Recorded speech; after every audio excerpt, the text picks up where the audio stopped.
Te estoy diciendo que no sé manejar un ordenador, no tengo ordenador.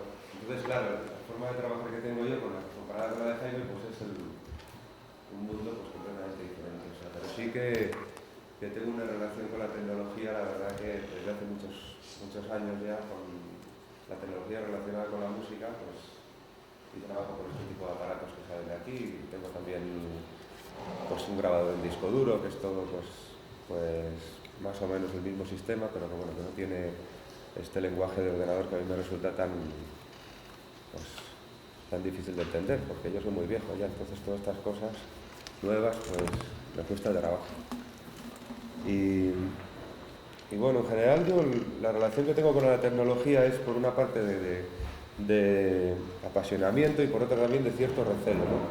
Porque como ha explicado muy bien Jaime, o sea, las posibilidades que ha abierto ahora el mundo de la tecnología, el mundo de la informática y todas las conclusiones que sacas de sobre todo del trabajo con estos ordenadores y del trabajo de esta cantidad de cosas que puedes hacer, ¿no? Pero al final creo que todo este cúmulo de cantidad de posibilidades, creo que no me he puesto el micro, me voy a poner, a ver si digo algo importante de repente y no queda registrado.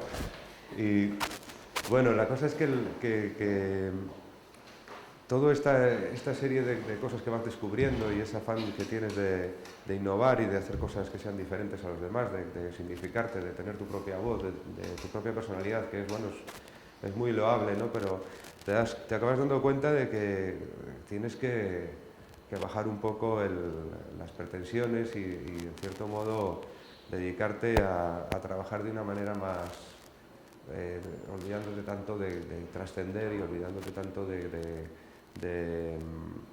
hacer algo realmente relevante o que ocupe un lugar en la historia, que puedas cambiar determinadas cosas, porque todo esto, ahora estabas hablando por ejemplo, de todos estos sistemas de compases de amalgama, ¿no? de fractales, de cosas de ir de lo pequeño a lo grande, de lo grande a lo pequeño, ¿no? O sea, yo creo que la música pues ha sido tratada por gente pues, que también se ha dedicado a la matemática y que, bueno, desde hace muchísimo, desde el Renacimiento y desde antes y desde los griegos, ¿no? Realmente no había una barrera tan clara en lo que es un trabajo artístico, un trabajo de filosofía, de pensamiento, de matemática o de cualquier otro tipo de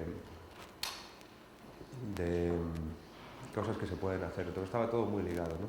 Realmente ahora parece que sí que pues, el mundo está más especializado y todo tiene sus canales y todo se hace para algo y tiene unos objetivos y tiene unas pautas que seguir para conseguir esos objetivos y realmente yo creo que hay un cierto exceso de perseguir esos objetivos y por el camino pues te olvidas de disfrutar y te olvidas de todo lo que el proceso creativo tiene de bueno, ¿no? Que es precisamente de tener el tiempo y que tú puedas realmente hacer que el tiempo lo midas tú, que no te lo mida un reloj, que no te lo mida un calendario, ni en la aparición diaria de la prensa, ni cualquier otro acontecimiento, ¿no? Sino que tú puedas realmente disfrutar del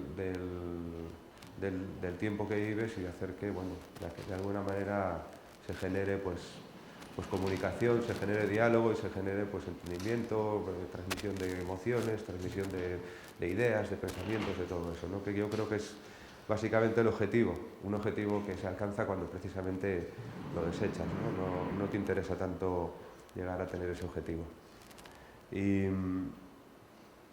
yo os quiero poner un ejemplo más o menos de todo lo que he visto aquí, que la verdad es que es un mundo para mí pues que no alcanzo a comprender del todo, pero que más o menos veo que por dónde puedes ir o qué es qué son las cosas que te interesan, ¿no?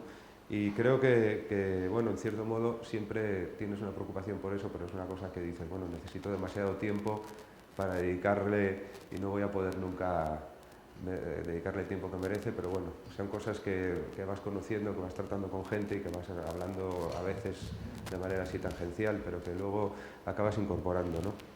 Y yo pues la música que hago es, ahora he estado pues estos últimos años dedicado a hacer música de cine comercial, de documental, de un poco de todo, ¿no? De cine también independiente, he hecho un poco, me he metido en el mundo ahora del cine y he hecho por lo que me han pedido. Realmente tenía muchas ganas de hacerlo y Y he descubierto muchas cosas, ¿no?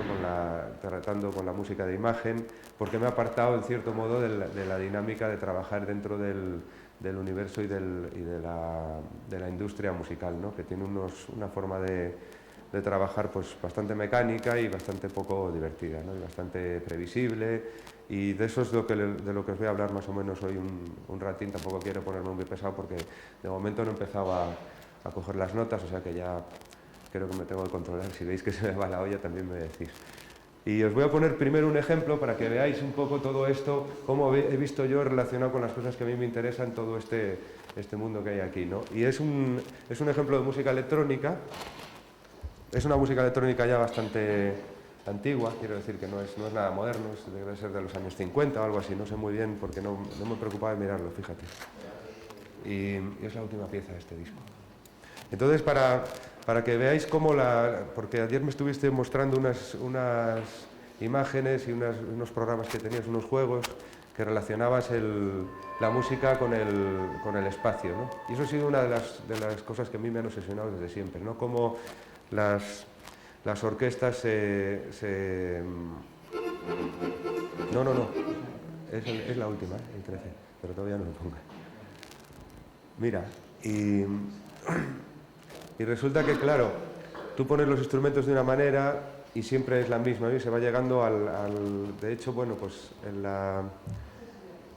en el proceso en la música clásica y cómo se han ido estableciendo los diferentes géneros y cómo se organiza una orquesta, lo primero que tiene en cuenta son los grupos tímbricos y cómo se organizan en el espacio. No estamos viendo una orquesta y un violín está aquí y el otro está allá, y aquí hay una trompeta y tal. Si nos fijamos, todos los grupos tímbricos están juntos y tienen un orden de acuerdo con el espacio que ocupan, atrás, adelante, derecha, izquierda, y depende que, obviamente, el primer violín siempre está en el primer atril, no está en el último, ¿no? Porque es una parte de música que interpreta el primer violín que está por encima de todo lo demás, luego tiene que estar adelante, ¿no? Entonces, esta historia ahora resulta que, como podemos grabar de otra manera, la podemos utilizar y podemos tener todo este tipo de cuestiones en cuenta, ¿no? Y luego también nos vamos a dar cuenta de que realmente, pues todo este tipo de cosas que vamos descubriendo, ¿no? Con la tecnología y con las posibilidades que nos dan, pues, las máquinas para trabajar y toda la cantidad de combinaciones que tienes, resulta que, bueno, el hallazgo es que lo hayas descubierto, más que realmente no se haya utilizado antes, ¿no? Porque toda la música pues ya ha llegado a un nivel de sofisticación que bueno, realmente, pues yo qué sé, la música oriental, pues nosotros ni siquiera la podemos entender, ¿no? O sea, culturalmente no estamos preparados para entenderlo, ¿no? Al nivel de sofisticación, como utilizan divisiones de tono que nosotros no utilizamos, por lo menos no tenemos la capacidad de representarlas en una partitura, aunque luego sí que la utilicemos. Y como, por ejemplo, pues Juan Sebastián Bach cogía este tipo de dibujitos que tú has hecho, pues se pueden hacer igual hablando de una fuga, ¿no? Y cómo las alargas, las estrechas, las combinas, las inviertes, y todo ese proceso a lo mejor pues lo tienes dentro de una pieza que no piensas para nada que pueda ser algo relacionado con la matemática o con este tipo de cuestiones tan técnicas, ¿no? En fin, vamos a oír esta pieza para ir entrando un poco en lo que quiero contaros, ¿no? Es una pieza que la tenéis que escuchar, y os pediría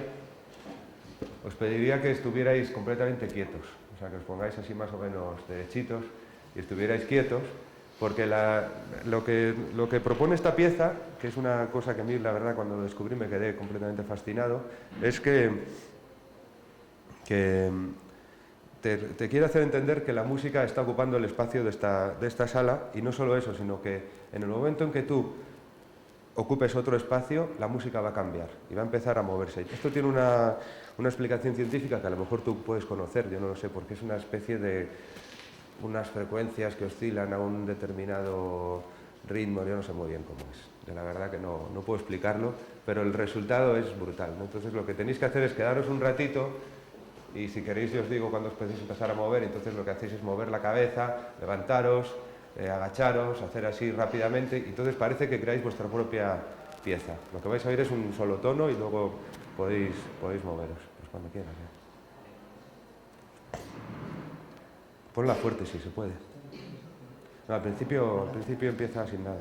¿Funcionará con el sonido de...? Sí, perfectamente, sí.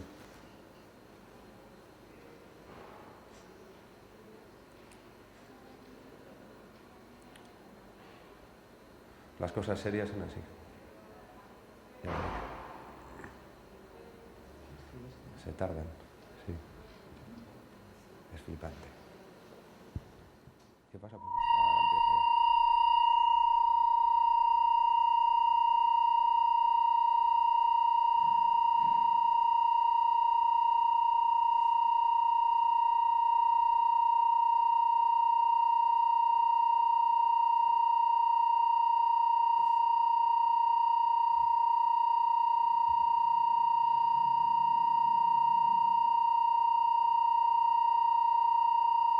Y ahora ya podéis.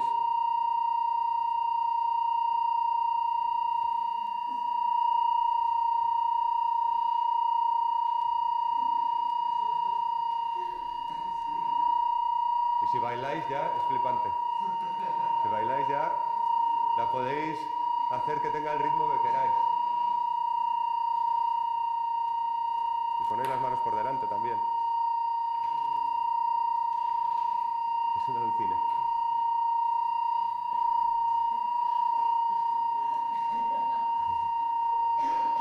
Bueno, ya, córtalo ya. Ay, qué descanso, oye. Pues es una flipada, pero en realidad yo creo que saber que existen estas cosas te da pie pues a especular mucho con la música, ¿no? O sea, saber que cuando haces una cosa, las posibilidades que tienes de que sean recibidas en la medida en que tú intentas comunicar algo, pues son muy escasas, ¿no? Porque realmente si tú pones esta pieza, que es una sola nota mantenida, o sea, no tiene ningún tipo de ni ritmo, ni armonía, ni melodía, tiene un timbre que realmente el que escucha lo convierte y lo transforma en otra cosa diferente, ¿no? Y por eso me parece tan importante renunciar a las expectativas, ¿no? Porque hay que dejarse un poco, hay que abandonarse un poco más a la actividad creativa y no pretender colarle a nadie nada, ¿no? No pretender convencer a nadie de nada, ni demostrar que eres más original, ni ese tipo de cosas, ¿no? Lo que pasa es que, bueno, esto está bien en teoría, pero obviamente cuando te pones a trabajar, pues normalmente te puede la vanidad y no lo puedes controlar tanto, ¿no? Y ahora os voy a hablar un poquito de lo que me preocupa a mí ahora. Sí, ya no. Igual pongo alguna cosa más, pero te pido, gracias, Jaime.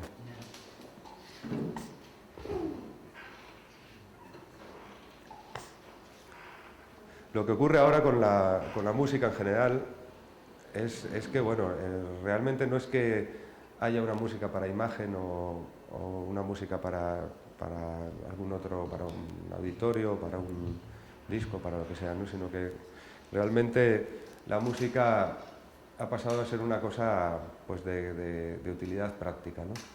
Y esto nos ha llevado a una saturación, ¿no? Me explico. Si tú vas a la carnicería, vas a tener siempre un soniquete detrás. Si vas al banco, otro soniquete distinto. Si vas a una tienda de ropa, también. Vas al bar y también. Vas a casa de alguien y te pone una música de fondo mientras habláis para tener buen ambiente. O sea, realmente es una música que está constantemente presente, pero que no se le presta ninguna atención, porque es un complemento de otra actividad, ¿no? Y lógicamente la música esta que se escucha en todos estos lugares, que puede ser mi música también, ¿no? Pero que puede ser la música de Jaime o de quien sea, ¿no?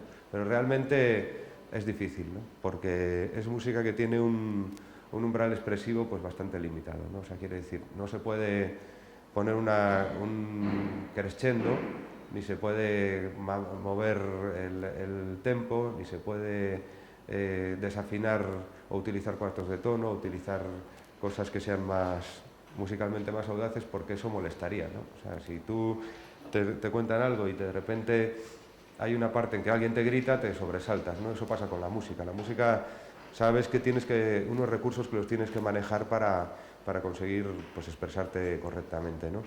Y esta manera de utilizar la música de una manera tan práctica, ¿no? Pues hace que sea muy aburrida realmente, o sea, porque no pasa nunca nada, ¿no? O sea, se mantiene siempre en el mismo tempo, se mantiene siempre dentro de unos timbres convencionales. Tú has hablado un poco de eso, que esa idea, pues, también me ha obsesionado a mí durante mucho tiempo, ¿no? ¿Cómo es posible que cuando nosotros nos planteemos hacer música, sobre todo música popular, porque creo que ahora ya casi es la única que queda, ¿no? Porque realmente, pues, la música contemporánea, pues, forma parte ya de algo que está, pues, apoyado exclusivamente por instituciones o por el Estado, y que no, pues, no tiene ninguna relación con el entorno. O sea, yo soy músico y no conozco lo que se hace ahora realmente. O sea, es una cosa que me da hasta vergüenza, pero es que el mundo que vivo, pues, no tiene ninguna relación con eso, ¿no? Y ahora me acabo de perder, no sé por dónde iba, pero bueno, el caso es que en el siglo XX realmente lo que nos ha llevado a todo esto ha sido la irrupción de la tecnología en la música, ¿no? Y la aparición del soporte musical, de lo que es una grabación, ¿no? Y como todos los inventos siempre traen cosas buenas, pues se traen de la mano también las malas, ¿no? Porque no hay manera de evitarlo eso. Realmente, pues lo que buscas es cómo un artista que de repente pasa a ser muy popular, cómo puedes tú disponer de su música en tu casa cuando te interese y cuando quieras, ¿no? Porque realmente te tendrías que desplazar o tendrías que esperar a que eventualmente pasara una gira por tu lugar y le pudieras ver, ¿no? Entonces lo que se trata es de registrar ese momento de esa actuación y llevártela a tu casa, ¿no? De una manera barata y que sea accesible para la mayor parte de aficionados posible, ¿no? ¿Y qué pasa? Que se ha llegado realmente a una perversión, ¿no? En la que lo que tú hacías era tener una especie de muestra, de recuerdo, de aproximación a lo que era una experiencia musical, ¿no? Genuina, que es un artista, pues interpretando una pieza delante de una audiencia, ¿no? Que es la experiencia pura. Y luego lo que haces es te la llevas a casa y sientes lo mismo, ¿no? De tal manera que, como estamos tan acostumbrados ahora ya a escuchar discos y tal y cual, lo consideramos que esa es la experiencia, ¿no? Que esa es la experiencia y que lo que pretendemos cuando viene un artista es que suene igual que el disco que tenemos, porque es la referencia que nosotros tenemos, no es el directo. Entonces se ha llegado a una especie de perversión, ¿no? De tal manera que nosotros podemos decir, este artista qué buen concierto está dando, suena igual que el disco.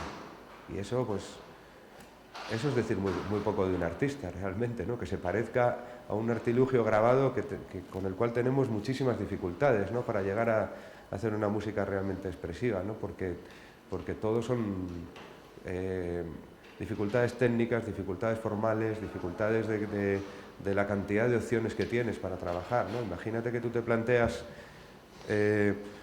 grabar un sonido de sintetizador que necesitas y tienes toda esa paleta que tiene Jaime en su ordenador. O sea, ¿cuánto tardas en decidir el timbre adecuado? A lo mejor puedes tardar 2 meses e irlo cambiando y nunca estar seguro y nunca... Todo esto, pues, es un exceso, ¿no? Realmente es un exceso y yo creo que para explicaros un poco todo esto me voy a resumir un poco a la historia de cómo se ha ido grabando la música, cómo se ha conseguido registrar todo, ¿no? Lo que se hace es poner un micrófono que reproduce el sonido y se puede almacenar simplemente, ¿no? Pero claro, eso te daba muchas dificultades porque realmente cuando grababas una pieza de un formato un poco más grande, pues había instrumentos que se oían y otros que no se oían, otros que se oían demasiado.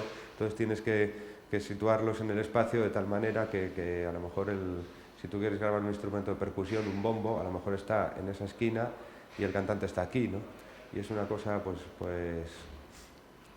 difícil, ¿no? Y si tú haces un solo, de repente te tienes que mover corriendo a donde está el micro y ponerte cerca y luego irte otra vez para atrás, ¿no? Hay muchas dificultades. Y entonces esto, pues lógicamente, en cuanto aparecen ya las consolas de grabación ya más grandes, que tienen varios canales, ya puedes poner un micro para este, otro para el otro, y lo tienes solucionado, ¿no? Pero luego aparece, en los años 50, 40 empezó a inventarse esto, aparece el multipistas, ¿no? El multipistas es una cosa que, como ahora se utiliza a discreción, nadie sabe que es un aparato que, bueno, tiene mucho peligro, ¿no? Porque realmente lo que está falseando es la naturaleza misma de la música, ¿no? O sea, porque tú cuando hablas de música, el tiempo es el tiempo y el espacio son los dos factores que tienes que tener en cuenta, ¿no? Básicamente. Y con un multipistas, para explicaros de una manera clara, es que es eso que se graba con un micro, tú lo terminas de grabar y luego puedes superponer otra grabación encima de lo grabado y que se ajusta al mismo tempo de la primera interpretación, ¿no? Con lo cual, a lo que llegas es a olvidarte del tiempo real, ¿no? Porque realmente la música siempre se ha concebido como un acto así espontáneo y ahora ya no es tan espontáneo, ¿no? Ahora tú puedes coger y grabar una cosa y luego volver a meterte en el tiempo de donde empezaste a grabar, ¿no? Intentar revivir esa sensación o transformarla en el tiempo, coger esa sensación y ir transformando una pieza a lo largo de 6 meses, ¿no? Con lo cual es un ejercicio bastante difícil de entender, ¿no? O sea, no es simplemente la pieza que suena ahora y termina dentro de 1 minuto y medio o termina dentro de 16 minutos, sino que realmente esa pieza se va construyendo en el tiempo y se va falseando, ¿no? Entonces la música que estás escuchando no es una música que corresponde a alguien que está tocando, sino que corresponde a mucha gente diferente que está tocando en diferentes lugares y en diferentes momentos temporales, ¿no? Y eso es bastante extraño, ¿no? Porque es la misma pieza, básicamente. Entonces, si tú das una intención a la música y dentro de lo que se supone que es una orquesta, lo básico es la comunicación entre los músicos, ¿no? El entendimiento, el cómo una música, una nota tocada de determinada manera, te produce la intención de que tú tienes que ir detrás también, ¿no? Cómo el primer violín arrastra el resto de la cuerda, cómo de repente un redoble de timbales hace que todo el mundo se crezca y aquello pues tenga una expresión más intensa, ¿no? Y eso, pues con el multipistas no lo tenemos. Y resulta que ahora el 99% de la música que se graba se hace así. Entonces tú tienes que estar completamente sabiendo que tienes la capacidad de falsear todo eso y de construir una pieza a través del tiempo, pero que por otra parte no tienes esa comunicación con el resto de los músicos, porque a ti te viene a grabar el contrabajista, te graba una pieza y luego te viene el guitarrista al cabo de 2 semanas y el trompetista por la tarde. O sea que es una cosa rarísima, ¿no? Entonces tú tienes que tener todo eso en cuenta y nos olvidamos. Te olvidas. O sea, estás trabajando y te dejas llevar por las posibilidades que te da la tecnología y te olvidas de lo fundamental, ¿no? Que la música pues es un medio expresivo y que luego, por supuesto, una vez que lo analizas puedes demostrar y puedes llegar a conclusiones muy divertidas, como esta misma conclusión, ¿no? Y que eso, precisamente, esas conclusiones pues te hacen avanzar y te hacen ir a puntos que no había sospechado nunca, ¿no? Pero esa fantasía de sentirte como con la capacidad de grabar de repente tú mismo 16 pistas con diferentes instrumentos y que todo te quede perfecto, ¿no? Porque realmente estos aparatos de disco duro pues reproducen pues con una fidelidad pues sin ningún ruido de fondo, sin ninguna pérdida de dinámica. Bueno, es una cosa que no te puedes ni imaginar, ¿no? La perfección que hay, que tienes en tu casa, en un estudio donde puede trabajar Jaime, donde trabajo yo, donde trabaja casi todo el mundo. O sea, una película que de repente suena en el cine, así en un enorme, ¿no? En un equipo de sonido sofisticadísimo, yo lo estoy grabando con un disco duro en mi casa, en mi habitación, ¿no? En mi dormitorio. O sea, que no necesitas ya todo esa parafernalia de los estudios, de construcción, de madera, de recursos acústicos, etcétera, ¿no? Pero por otra parte, pues la expresión musical pues tiende a resentirse, ¿no? Porque es más difícil que exista comunicación entre los músicos cuando no se ven, cuando están viviendo momentos diferentes, cuando no viven, o sea, las cosas que suceden a todo el mundo le afectan y las cosas que suceden a todo el mundo le condicionan para hacer un trabajo de una manera o de otra, ¿no? De tal manera que si las cosas que están sucediendo son distintas, el mismo músico que toca la misma pieza, pues no va a hablar de lo mismo y está tratándose de la misma pieza, de una pieza que a lo mejor estamos hablando de una pieza que puede durar 3 minutos. O sea, que esto es una cosa que a mí desde luego me tiene muy obsesionado, ¿no? Cómo debes siempre controlar esta cosa. Y luego hay el otro peligro de la tecnología, que es la capacidad que tiene de abaratar costes, de que todo sea mucho más barato. Y realmente lo que haces es sustituir las cosas que tú necesitas por cosas más baratas, pero que no reúnen las condiciones que tú necesitas, ¿no? Entonces, me explico. Si tú compras ahora un sampler es un instrumento que lo que hace es reproducir una muestra de sonido y a través de un teclado convertirla en otro instrumento diferente, ¿no? Esto nos puede llevar a hacer una muestra de esto y que la metamos en un teclado y que cuando yo doy la palmada, si la doy en las notas agudas va a sonar así casi, o así, y si la doy en las notas graves va a sonar chof, ¿no? Va a sonar así. Entonces, eso lo puedes hacer con cualquier tipo de sonido que tú registres o con muestras de sonidos convencionales que tú luego transformas o filtras o vas convirtiendo en otra cosa diferente, en un timbre nuevo, que es precisamente de lo que hablaba antes Jaime también, ¿no? Que es las posibilidades que tenemos ahora de combinar timbres convencionales con timbres electrónicos, con toda esta cantidad de instrumentos, con el sampler, que es también un mundo infinito de posibilidades, porque luego aparte puedes en la misma muestra unir varias muestras, unir un violín, un saxofón y un golpe de una tabla contra un hierro, por ejemplo. Puedes unir todo eso y que cuando suenen las tres a la vez, superponerlas en capas, filtrarlas, hacer que suene más uno, más otro, o sea, estás creando nuevos instrumentos realmente, ¿no? Pero por otra parte, ¿qué utilización se le da? ¿Qué capacidad creativa tienen estos instrumentos? Pues la verdad muy limitada, ¿no? Porque lo que hacemos es utilizar cosas que no están a nuestro alcance gracias al sampler, ¿no? Coger y decir, bueno, yo quiero una orquesta, quiero violonchelos, quiero violines, quiero trompas, quiero tal, y lo tengo todo en un aparatito así, enanito, y lo puedo utilizar, ¿no? Y lo que vas a hacer es realmente lo mismo, ¿no? O sea, yo creo que es muy diferente como actitud previa, claramente, la música electrónica que acabamos de escuchar ahora que la música electrónica que puedes escuchar en cualquier barecito, en cualquier festival, o en cualquier chill out, o en cualquier... que es una música muy convencional, es una música que es de un compás de 2x4 y que que realmente no aporta nada, la verdad es muy aburrida, ¿no? Y lo que se trata es de que realmente el creador esté involucrado, ¿no? El creador haga una cosa que ya está claramente destinada a un objetivo, que va a tener una función, o que va a poder sonar en una sala de un dentista, o que va a poder sonar o va a ser muy popular porque está de moda o está siguiendo una corriente de tal y cual, ¿no?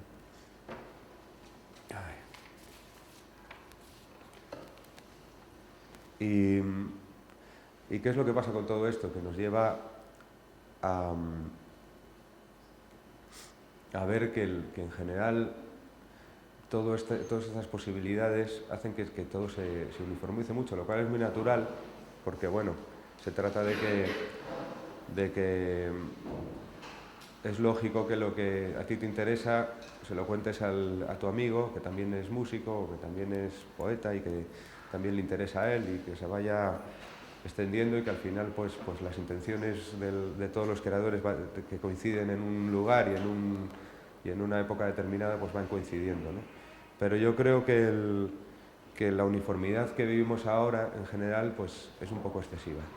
O sea, creo que ya las diferencias que hay entre una cantante folclórica y un cantante yo qué sé, de baladas rock, pues son bastante pequeñas. O sea, que realmente las formas musicales, la forma de acercarse a la música, la forma de grabarla, el resultado, pues es bastante similar.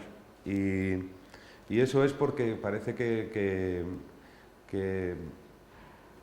la música pues ha formado parte de una industria que mueve pues cantidad de dinero y que le interesa seguir produciendo esa cantidad de dinero y seguir controlando qué es lo que se hace y qué es lo que se produce, ¿no? Y a su vez se alían con los medios de comunicación que forman parte de ese engranaje, que forman parte también de otra industria que está relacionadísima, de tal manera que casi que los dirigentes de los medios de comunicación son los que dirigen cómo se debe hacer la música. O sea, la música que nosotros nos planteamos hacer no está, la mía, la que hago yo, está completamente mediatizada por lo que dice el director de programación de la cadena SER o el de Radio 3 o el periodista que informa en tal medio que a mí me interesa o el programador de tal sala o tal y cual, ¿no? De tal manera que se empieza a cerrar y cada vez hay, por una parte, más amplitud de recursos expresivos gracias a todo esto de lo que hablamos de la tecnología y de la capacidad de tener una calidad aceptable con lo que haces, pero cada vez menos recursos expresivos, ¿no? Porque realmente hay cosas que ahora, pues, cosas recientes, cosas de hace 40 años, cosas de hace 30 años que ahora no podrían sonar en ningún medio, no podrían sonar en la radio, y eso es lo que a mí me preocupa, ¿no? ¿Cómo es posible pues que ahora los músicos estemos tan limitados, ¿no? ¿Cómo es posible que no nos salgamos de tal, ¿no? Entonces resulta que se ha establecido pues un estándar de calidad en el que pues tú te sumas porque eres uno más, o sea, no quieres mirar fuera del tiesto y estás metido, y resulta que el estándar de calidad atañe a los recursos expresivos de la música, de los cuales no te puedes salir. Entonces la música pues se resiente, es que no puedes hacer buena música porque no tienes, o sea, te tienes que mover en un margen tan estrecho de las posibilidades, y os lo voy a explicar un poquito, ¿no? El primero es la afinación, esto lo habréis oído hablar 1000 veces, ¿no? La afinación es la idea es un ejercicio intelectual realmente, ¿no? O sea, es un concepto que no tiene ningún sentido musical, ¿no? Es decir, cuando un La corresponde con 440, no sé si son hercios o kilohercios, ¿qué son? Es hercios, ¿no? Son 440 hercios, realmente eso es una entelequia, eso no existe, ¿no? Lo que haces es pues moverte dentro de algo que se parece a esa nota, ¿no? Porque pues no es posible, ¿no? No es posible. O sea, un piano, que es el instrumento que generalmente se suele recomendar como el instrumento que es de afinación perfecta, porque los demás creo que casi todos los instrumentos son de afinación variable, ya por cada nota tiene tres cuerdas, con lo cual las 3 cuerdas, y precisamente tiene 3 cuerdas porque tiene que huir de la afinación perfecta, ¿no? Porque eso es una cosa que es bastante insoportable, ¿no? Un aparatito de estos que hace clink, clink, clink, clink y te da la nota exacta, ¿no? Y tiene 3 cuerdas porque es físicamente imposible que tú consigas afinar 3 materiales diferentes, aunque sean del mismo, de bronce, de no sé de qué son las cuerdas de los pianos, de la misma manera, porque su estructura pues es diferente. Entonces estas 3 cuerdas funcionan percutidas simultáneamente por un mismo macillo, y precisamente lo que crean es un cierto desorden de afinación que le hace pues tener un cierto relieve y una cierta belleza, un cierto timbre más bello, ¿no? Y ahora pues tal y como se viene a grabar la música, realmente, bueno, cuando algo no está afinado, no coincide con una mínima aproximación casi idéntica a ese 440 o ese 480 o al que sea, a la nota que sea, se tira para atrás, de tal manera que se pierde el recurso de jugar con las divisiones que hay entre los tonos, ¿no? Nosotros en el sistema temperado que utilizamos, que viene de muy antiguo, no tenemos más posibilidad que el semitono, es la mínima distancia entre notas. O sea, quiere decir que todo lo que hay entre un do y un do sostenido, puede ser infinito, ¿no? Porque tú lo demuestras con esto que me pusiste el otro día, de no sé cómo se llama, una especie de dibujo que iba cada vez más lejos, más lejos, más lejos, más lejos, y siempre volvía a aparecer otra cosa nueva. Ese dibujo pues demuestra, sí, ese demuestra eso, que realmente entre un do y un do sostenido, que es la nota que hay al lado, pues es infinitas las posibilidades que hay. Nosotros nos estamos limitando al do y al do sostenido, pero encima es que lo queremos perfecto, con lo cual pues es que no tiene mucho sentido, ¿no? Y otra de las variables que afectan al estándar este famoso de calidad, que me preocupa tanto, es el tempo, ¿no? Que realmente siempre es exacto, ¿no? Yo me he dado cuenta este año último que he empezado a trabajar de otra manera con la música de cine, porque pues cada música pues, te plantea un reto diferente y te plantea, pues yo no tengo, la verdad, estudios en general en nada, pero tampoco en música de cine, entonces pues trabajo de una manera más que nada de relaciones con el director, me interesa qué es lo que quiere él contar y cuento un poco la historia como puedo. Entonces realmente trabajando en el cine me he dado cuenta de que al final lo que haces es acotar un trozo de película cuando ya vas a poner música a un sitio concreto, ¿no? Primero hablas de todo el tempo que tiene la música, de la película, del ambiente, de las emociones que cuenta, de qué es lo que quieres, qué es lo que el director quiere hacer y tú pues haces lo que puedes para enriquecer de alguna manera todo eso, profundizar o comentar o darle otro toque, ¿no? Darle una visión más personal o lo que sea. De tal manera que yo me he dado cuenta que estaba trabajando con un tempo estable siempre, pongamos que son 90, y empezaba la pieza, empezaba a 90, tum, tum, tum, tum, y terminaba y no había habido ninguna fluctuación, ¿no? Cuando toda la música que a mí me gusta realmente tiene ese tipo de recursos expresivos, ¿no? Que son los básicos, es el despacio y deprisa, fuerte y flojo, ¿no? Son película que me interesaba musicalizar y yo me hacía el mapa de tiempo que tenía la pieza de imagen, ¿no? Sobre eso construía el tempo de la pieza, ¿no? Entonces iba poniendo del minuto 1 al minuto 1 y 30, vamos a utilizar este tempo, aquí aceleramos, aquí, y de repente me daba un resultado, unas piezas que eran como gomosas, ¿no? Que tenían mucho más atractivo, ¿no? De repente se movían y te llevaba toda la melodía y todas las otras características de la pieza, te llevaban de una manera más natural, ¿no? Más fácil de reconocer como algo humano, ¿no? No puede ser que es que nosotros no podemos mantener un ritmo constante, nosotros no podemos contar segundos, es imposible que contemos segundos, porque llega un momento en que contamos un segundo y una décima, y llega un momento en que contamos un poco menos de un segundo, o de repente 2 segundos por uno, ¿sabes? O sea, no tenemos esa capacidad. Entonces, ¿cómo vamos a tener la capacidad en música de hacerlo cuando no tenemos ese reloj interno que nos permite tal?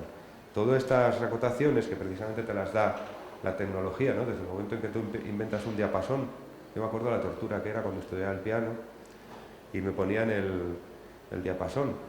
Era imposible, o sea, era una cosa que yo no entendía nada, o sea, ¿cómo es posible que alguien pueda tocar con eso? A mí me recomendaron trabajar con eso y nunca pude. Y sin embargo, ahora que tengo yo la capacidad de elegir hacer lo que me dé la gana, me pongo a trabajar y me pongo una caja de ritmos que va siempre a la misma velocidad.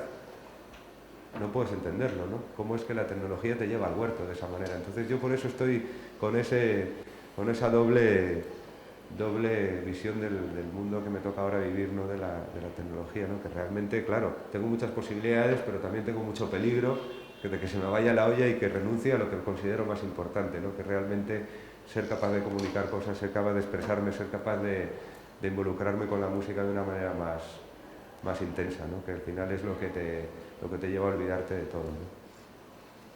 Y el segundo o el tercero o el cuarto, yo no sé los que llevo hablando ya de cómo está estructurada la música, es el dinámico, ¿no? El proceso dinámico de la música ahora está sometido a la dictadura de las radios, ¿no? Resulta que la radio les interesa que cuando tú pongas un volumen en tu receptor, ese volumen sea el que tú has escogido y no varíe.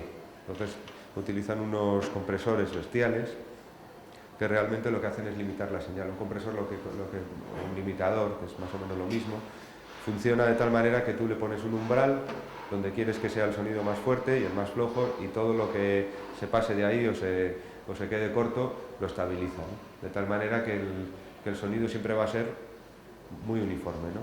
Eso es otra cosa que te sirve muy bien para controlar momentos en los que por exceso de vehemencia a lo mejor se te va la mano y te sale un pitido horroroso y te satura y tienes que repetir la toma. O sea que es un instrumento muy práctico, pero por otra parte, cuando se te va la mano también hace que los recursos dinámicos, que son pues, parte fundamental de la música, ¿no? La música que de repente se hace grande, se hace pequeña, y se va uniendo a lo mejor una frase ascendente con un crescendo, ¿no? Entonces aquello es una cosa que te conmueve totalmente, ¿no? Con una dinámica limitada pues no puedes conseguirlo, ¿no? No puedes conseguirlo porque pues, siempre parece que es un quiero y no puedo, ¿no?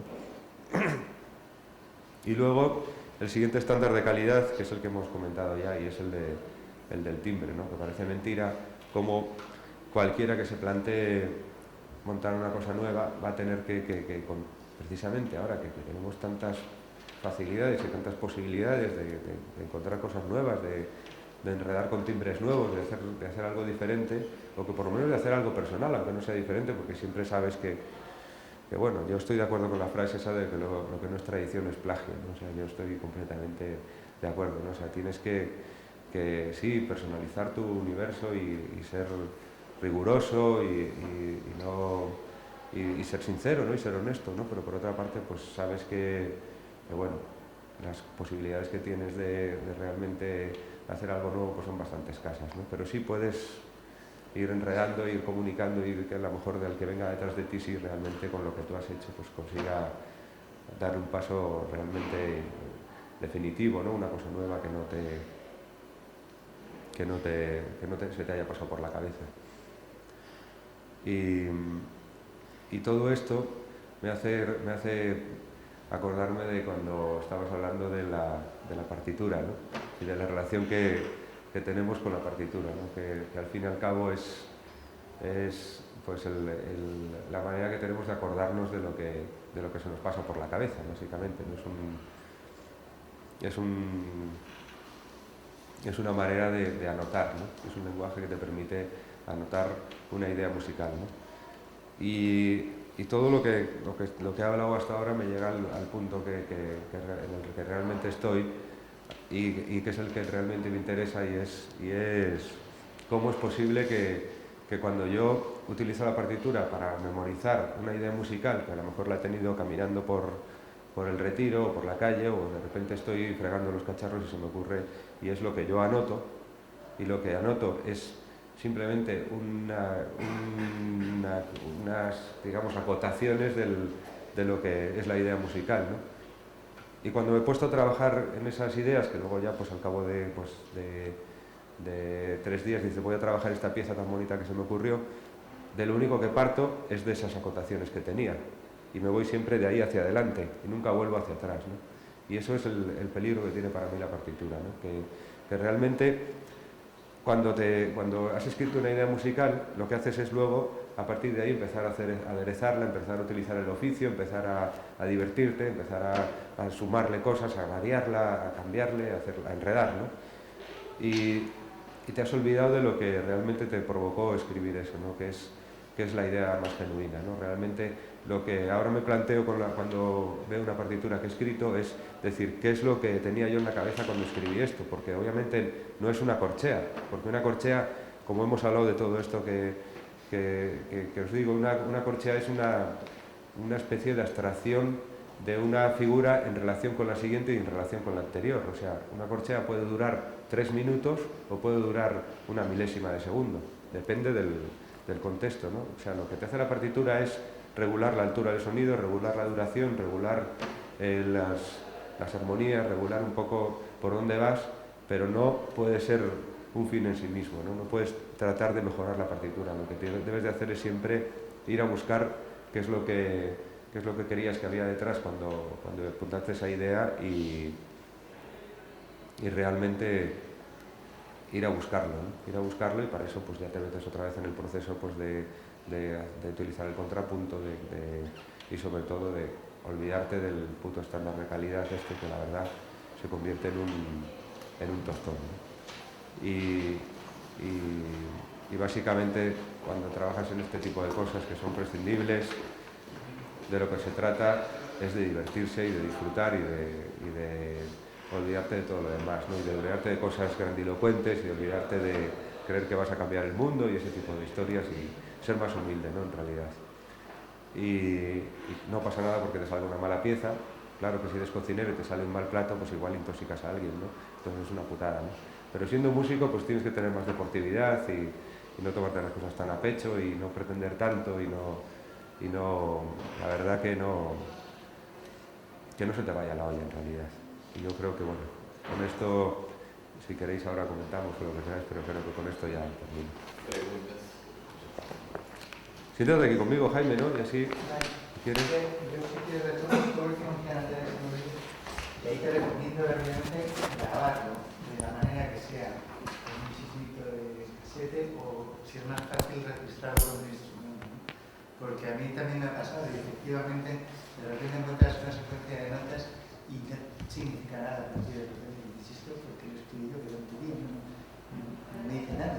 En cambio, cuando has conseguido plasmarlo rápidamente, ya entras en la idea, ¿no? Y luego la puedes desarrollar después.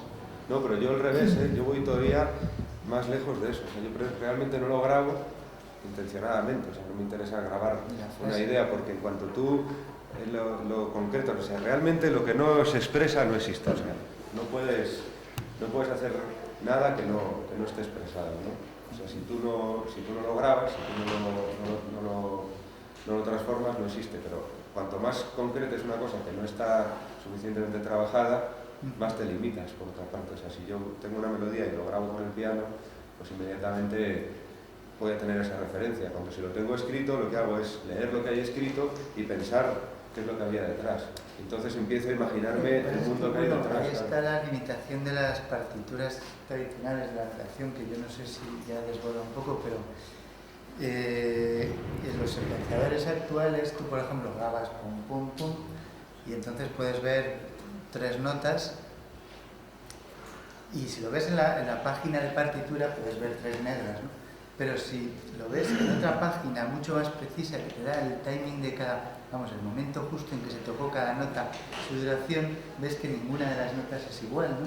Entonces descubres que la notación clásica era lo que existía entonces porque no había una tecnología mejor para registrar. Y yo, la mayoría de la gente que conozco que utiliza estos secuenciadores, nunca entra en la página de partitura porque tiene una gran limitación para registrar precisamente lo más... ¿Qué caracteriza a un virtuoso o a un músico bueno? Pues precisamente que se aleja de la partitura, que le da su propia expresión, refuerza una nota y debilita otra y adelanta. De hecho, están estudiando los modelos con inteligencia artificial y tal, para ver cómo no sé quién toca las piezas de no sé quién.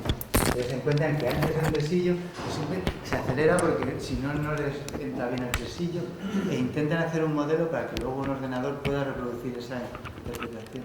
Entonces, creo que simplemente es que la notación tradicional tiene limitaciones que, claro, luego hacen que, por lo menos a mí, me resulta totalmente abstracto y fuera de mi intuición expresiva. Porque ya, pero es que eso no es el sentido de la partitura. O sea, el sentido de la partitura es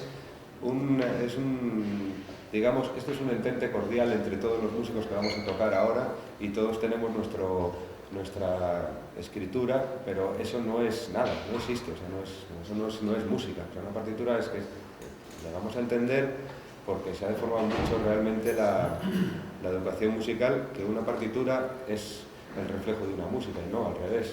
O sea, una partitura nada más que es simplemente una excusa para que alguien se ponga a tocar, para que alguien pueda hacer algo. Realmente, si tú escucharas una orquesta sinfónica y en el momento en que el director se saliera de su atril y se largara, sería un desastre, ¿sabes? O sea, la partitura la está interpretando el director. De lo que hay escrito a lo que el director hace con eso, pues es un abismo, ¿no? Y los músicos y las resultantes de todos los que interactúan, ¿no? Sin embargo, en la exposición, Nacho, has dicho que la tecnología realiza la expresividad. porque cuando estabas hablando de las multipistas, estabas diciendo que cada intérprete viene, toca su parte y se va. Por ejemplo, tú le cuentas a él para qué se va a utilizar lo que está tocando y dice, pues esto va en una escena de miedo, esto se está dando la mano y esto se está mirando a los ojos. Sí, claro, por supuesto. Sí, pero aún así es un ejercicio intelectual. Lo que te digo es que no es imposible sentirlo. O sea, tú tienes o sea, date cuenta que yo estoy grabando una pieza y a lo mejor una pieza de una película. Imaginamos que voy a grabar una guitarra española. Entonces yo grabo una guitarra española, chimpum, chispum, chispum, que sigue más o menos el esquema armónico de la pieza, y con eso yo entro a grabar, y por el proceso de grabación, a lo mejor por la producción o por lo que sea, yo tengo a un músico que es de Barcelona y viene, y el único día que puede es el 10 de mayo. Y el 10 de mayo yo tengo realmente que grabar a ese músico, aunque no tengo nada detrás. Y este está grabando una cosa que es una parte de melodía, y él carece de todo o una parte de contrapunto. Imagínate, es una melodía que va por detrás, y que realmente la melodía principal no está grabada, porque a mí no me ha dado tiempo a grabarla, ¿no? Entonces tengo el tal, pero como lo puedo hacer con el multipistas, pues lo hago. Entonces de repente digo, bueno, pues te voy a grabar una referencia de la melodía, y cojo cualquier instrumento, pum, le grabo la melodía y ahora él hace su frase, ¿no? Cuando termino la pieza y han pasado el violinista, 3 saxofonistas, 2 percusionistas, el piano, yo qué sé, cualquier instrumento que vayas a poner ahí, que a lo mejor son 16 o 20 instrumentos. Ese instrumento con el que el guitarrista ha grabado esa parte no existe, o sea, él no ha ido nada de lo que hay, y es imposible que alguien se imagine eso. Por mucho que tú expliques lo que hay ahí, es imposible, porque no existe. O sea, no puedes explicar a alguien aquí va a ir tal. Entonces recurres a convenciones, recurres a explicar las cosas, recurres a tratar de convencer al músico de que está haciendo lo correcto, o de que tú te imaginas que es lo correcto, ¿no? Pero realmente no puedes hacerlo. Entonces todo ese es el peligro del multipista, ¿no? Que por una parte te permite grabar a ese músico, pero por otra parte tienes que reflexionar sobre en qué condiciones estás haciendo trabajar a la gente, ¿no? Y que realmente qué es lo que consigues con todo ese berenjenal, ¿no? De olvidarte del tiempo real en el que sucede la pieza y de repente convertirla en una pieza que se ha interpretado a lo mejor 1000 veces para terminar todas las piezas, porque yo estoy tocando y de repente me pongo a grabar un clarinete y no me sale bien, y lo repito 17 veces, y 17 veces he pasado la pieza ya. Y de repente descubro que lo que estoy tratando de hacer no funciona, entonces lo vuelvo a cambiar. Entonces eso me condiciona a cambiar lo que había grabado antes y vuelvo. Entonces estás constantemente yéndote adelante y atrás en el tiempo de una manera muy artificial, ¿no? Y tienes que tenerlo en cuenta, porque todo este tipo de cosas van en contra de la naturaleza de la música, porque la música realmente el tiempo que ocupa es el que ocupa, no puede utilizar otro. O sea, si son 17 segundos o 17 minutos, son esos minutos, no son la vez que repites tú por 15 veces ya para poder hacer bien la pieza. Según yo entiendo, a mí la tecnología, en vez de facilitarme la expresividad, me la anula todas, ¿no? O me la tamiza de tal manera que el caso que ha puesto Jaime, por ejemplo, de los estudios que se están haciendo para que recojan las actitudes de un virtuoso, eso es inherente a una persona. Yo soy virtuosa con Bach, pero a lo mejor con Haydn soy un total desastre, ¿no? Yo soy virtuoso en un instrumento y soy virtuoso con una pieza. Entonces, estás estandarizando un proceso, una manera de tocar de un intérprete, y lo que estás haciendo realmente es quitándole esa sensibilidad, quitándole el tiempo que él tiene, quitándole la expresividad. Pero al mismo tiempo eso desmitifica un poco el papel de los grandes virtuosos y la relevancia de la partitura, en el sentido de que al final el virtuoso es el que sabe convertir la partitura en algo agradable e interesante, y en realidad, por ejemplo, preferiríamos todos oír una grabación del autor cuando compuso la música y consiguió un día tocarla con músicos tal y como a él le gustaba, y entonces no existía la grabación, ¿no? Entonces por eso tenían que anotar. Pero hoy en día, cuando tú tocas el clarinete y ya has dejado una grabación que te gusta, para mí esa es la mejor partitura, acompañada de cualquier anotación que tuvieras hacer, porque ahí ya has dejado registrado. Pero si es que la partitura yo no entiendo muy bien qué es lo que estás explicando, porque la partitura no tiene por qué ser ni buen ni malo, o sea, no hay... No. O sea, la partitura es un instrumento, nada más. Que era un instrumento inadecuado, era lo que existía en la antigüedad, que no había medios de grabación. No es adecuado porque realmente tú no puedes, o sea, no puedes, una pieza musical no la puedes, no tienes recursos suficientes para escribirlo. Además, en que aunque puedas, ¿quién lo lee luego, no? Claro, por eso, pero lo que me refiero es que en la partitura se pierde, es un código que no acepta determinados matices. Eso es lo que digo, simplemente. Entonces, no, yo creo que se ve visualmente muy rápido, ¿no? Y en cuanto a lo del virtuoso, la verdad es que más que nada para mí es divertido, ¿no? El pensar que en realidad son reglas relativamente sencillas las que hacen que una interpretación pueda parecerte buena o mala, ¿no? No, porque un virtuoso además, la etiqueta de virtuoso se la asigna a un especialista o a un crítico. No se la asigna ni la persona que ha compuesto la obra, ni se la asigna ni como oyente normal y corriente. Bueno, pero quiero decir que las pautas que hacen que ahora, si hacemos entre todos, escuchamos 10 versiones de una pieza y decimos, esta es la buena, ¿no? Porque es la que más nos ha gustado. Pues eso no es magia, es simplemente que hay unas determinadas desviaciones de la norma que nos resultan más agradables. Es muy sencillo viéndolo visualmente aquí en... Espera un momento, que esto es un poco... Simplemente estoy creando aquí un... Bueno, yo aquí puedo dibujar un cuarto de nota. Bueno, esto está muy largo. Bueno, vale. Más que menos, tengo estas dos notas simplemente, ¿no?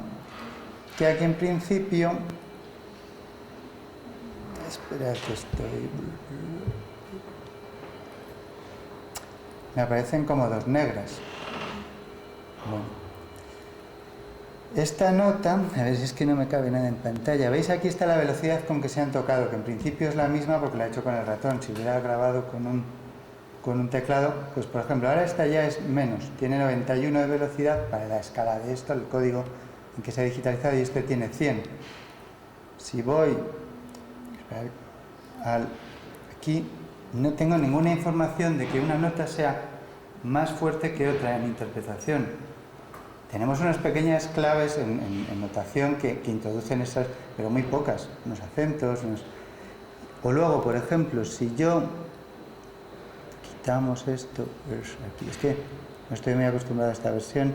Fijaros, esta nota es un poquito más corta de lo que era antes.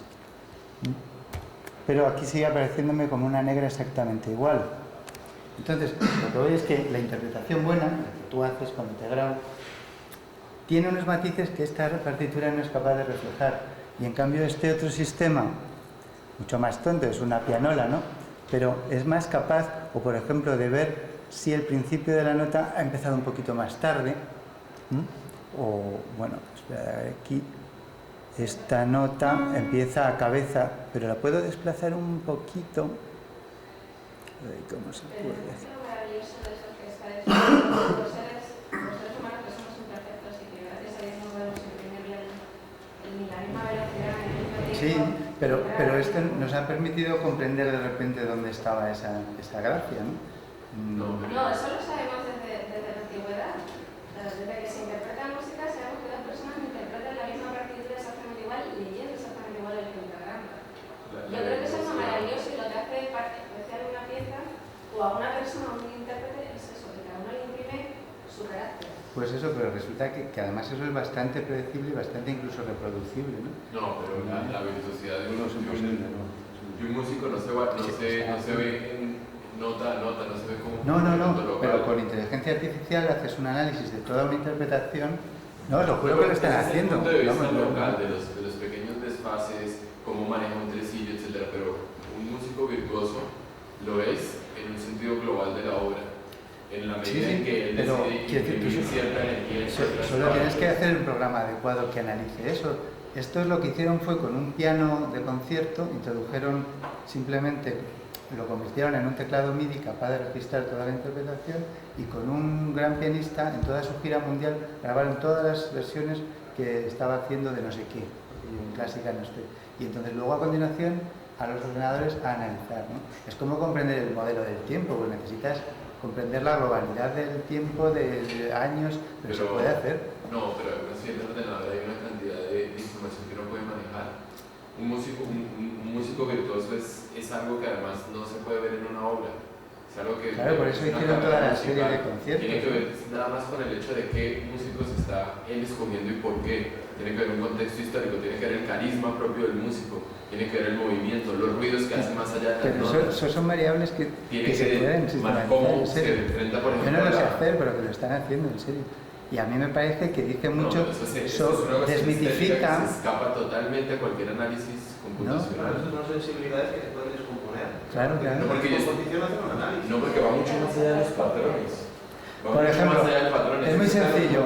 Un batería de rock cuando se acerca al estribillo acelera. No, pero y eso es sencillo, lo hace siempre. Eso lo puede capturar una máquina, pero ahí no radica la virtuosidad o la grandeza. Pero cuando unes 10 reglas resulta que sale una interpretación que a lo mejor no es tan buena como la del virtuoso, pero resulta que si la sacas en un disco la gente dice, anda, mira qué bonito. No digo que no sea igual, ¿no? Pero que sí que hay reglas que están ahí. Lo que pasa es que no las teníamos. Eso es lo que se enseña en el conservatorio a base de sudor y lágrimas. O sea, en vez de con un método normal, es a base de probar, escuchar y irlo aprendiendo de forma implícita en la enseñanza. Eso hace buenas interpretaciones suficientemente variables y suficientes para confundir a cualquier persona. Pero está lejos de llegar a lo que es un gran intérprete. Porque es que un gran intérprete es antes que nada una persona. Históricamente se reconocen los grandes intérpretes como personas y como historias de vida, etc. Paul Casal, que empezó a estudiar piano a tal edad, o sea, hay una cantidad de matices que están lejos de... Bueno, ya por ello, otro ejemplo que me gusta a mí enredar con estas cosas. Porque están lejos de, tampoco estamos hablando de aspectos musicales, puede entrar del mito a lo virtuoso también un tramo que recorrer. De todos los grandes virtuosos son mitos. Hay un marketing. Hay un marketing. A ver cuáles son estas. Espera a ver si encuentro unas canciones hechas que no sé qué son. Eso no creo que limite la creatividad, porque sí que.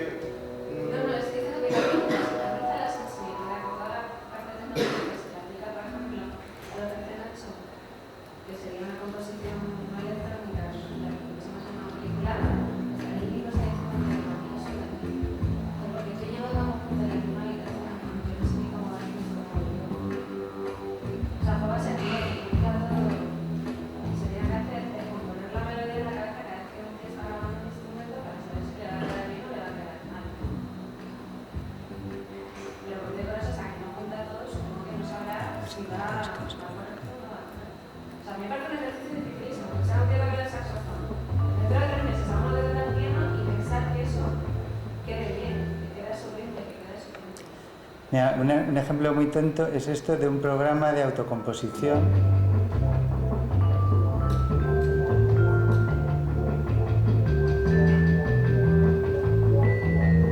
Es una composición también aleatoria, pero con unas reglas muy claras. Si a esto se le añadieran esos pequeños matices, esto no es normal, esto de poner el ascensor y te vuela totalmente. Bueno, pero eso es de lo que estamos hablando. Pero si le añadiéramos encima estas expresiones calculadas de nuestra relación, nuestra contesta añadiendo algo ahí, que no es tan inasible, es lo que decía simplemente. Yo creo que le falta todavía, por ejemplo, si ese día el internet se levanta de mala leche o está cambiando. Sí. No, porque eso no todos los días tienen la misma reacción, no todos los días estás con tu mujer ni... Pero está rodeada de un mundo fractal de aleatoriedad y matices que puedes introducir en todo. Pues precisamente es lo que yo digo, Jaime, o sea, que realmente, si tienes esa riqueza, ¿por qué no la usas? ¿Por qué te limitas a buscar un estándar? ¿Por qué te limitas a pretender que las redondas sean redondas y que el do sostenido sea do sostenido, claro, ¿no? Y que todo sea perfectamente demostrable y perfectamente analizable? Yo creo que hay cosas que, como tú dices, que se escapan a todo análisis, o sea, que no se puede, o sea, tú no puedes hacer como ejercicio intelectual pretender analizar una sinfonía, pero analizar una sinfonía supone analizar el desfase que hay entre el grupo de violines, que es brutal, entre las trompetas con los violines. O sea, es un ejercicio que te puede llevar toda la vida, solo una interpretación de una sinfonía. Sí, pero vamos por el ordenador, o sea, yo lo veo simplemente... ¿Y eso qué objeto tiene? O sea, en el caso de que consigas representar eso, ¿qué objeto tiene? Puedes hacer discos... Intentar que alguien toque de la misma manera. Otra vez. Aumentas el conocimiento de las cosas simplemente. Pero repetir esa partitura es imposible. ¿Estás de acuerdo? O sea, si tú me has enseñado antes un segmento en el que la velocidad variaba 3 décimas, intenta tocar esa misma nota variando 3 décimas exactamente 3 décimas. No, ahora es distinto. Eso en la música contemporánea hay un problema ahora y que los músicos les jode mogollón, o sea, que no pueden soportarlo y que de hecho es uno de los grandes problemas que tiene ahora la música contemporánea, que la relación entre los compositores y los intérpretes pues deja bastante que desear, porque los compositores han llegado a tal punto a exigir ese segmento, ese cuarto de tono, ese octavo de tono, ese nivel sofisticado de exigencias técnicas, ¿no?, para el intérprete, que el intérprete dice: soy una especie de máquina reproduciendo una idea de un tío loco, ¿sabes?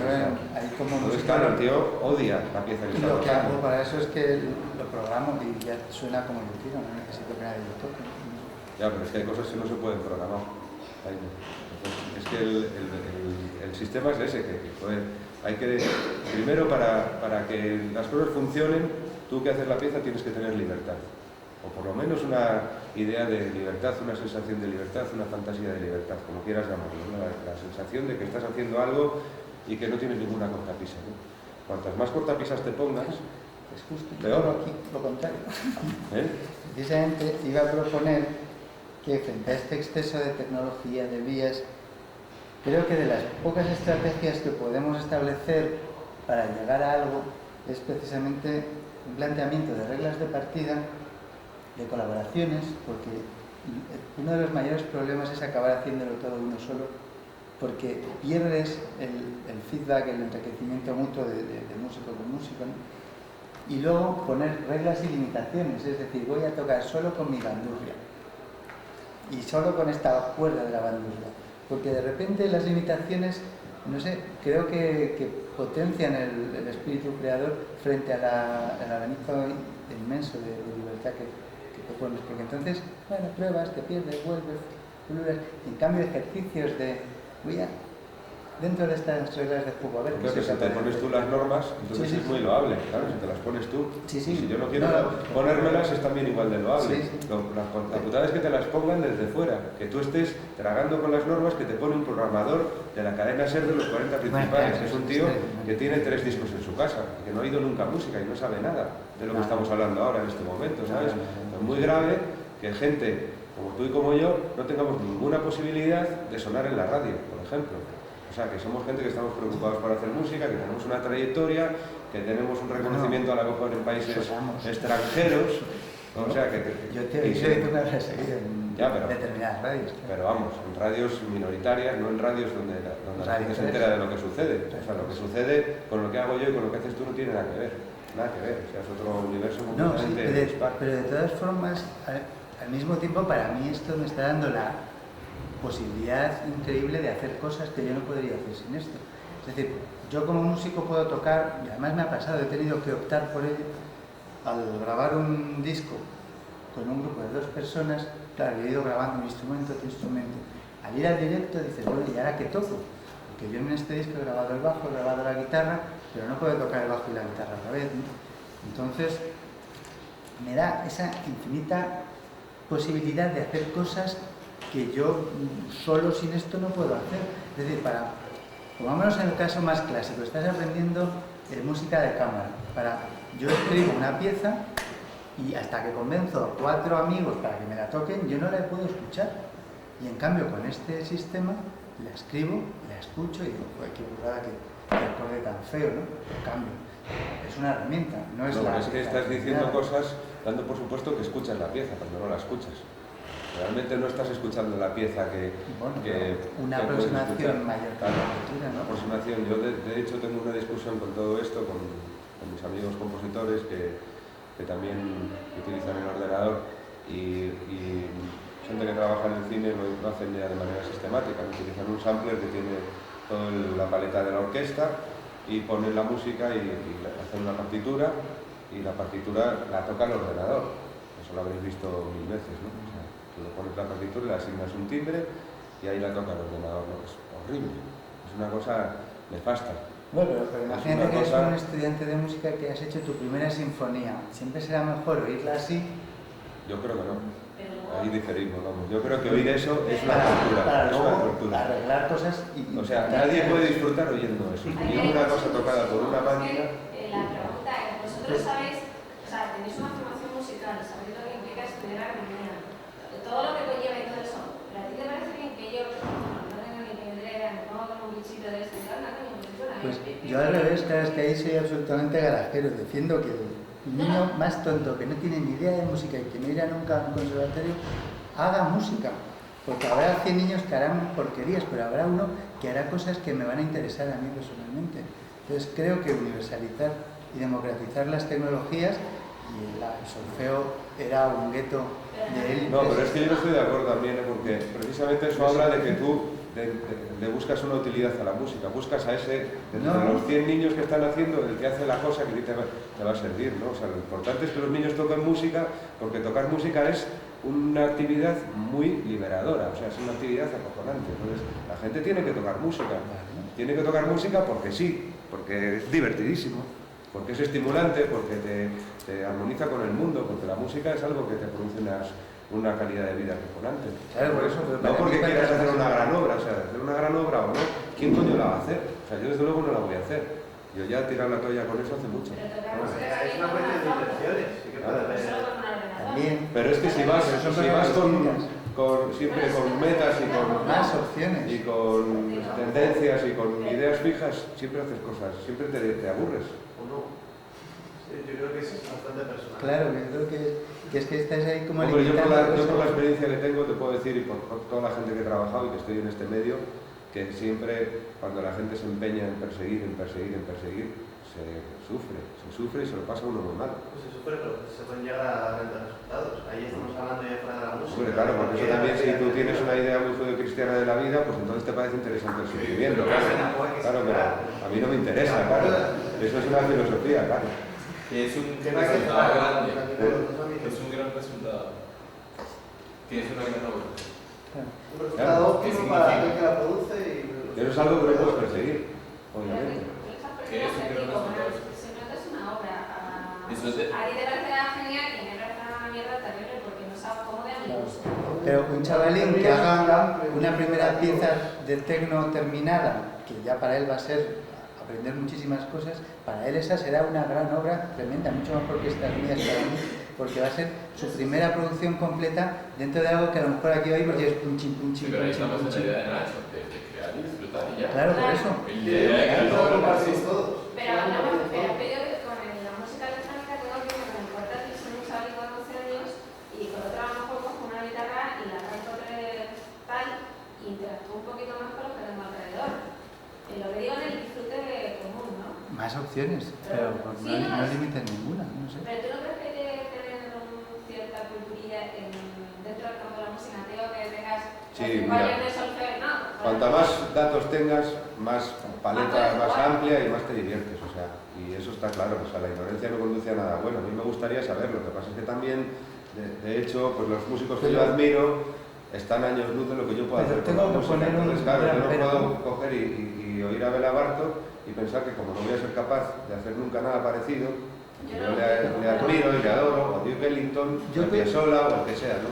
Yo les admiro, pero son músicos que me superan en mi estructura mental y tal, y nunca voy a pretender hacer nada parecido. Yo haré a mi medida, claro, y tampoco me voy a pasar toda mi vida estudiando para llegar a comprender la música de Piazzolla, ¿sabes? No, porque me interesa más hacer música y divertirme haciendo música.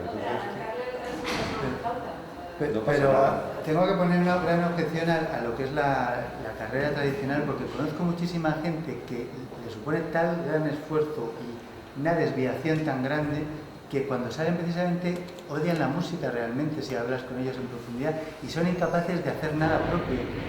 Y a lo mejor te dicen, no, a mí es que me gusta el jazz.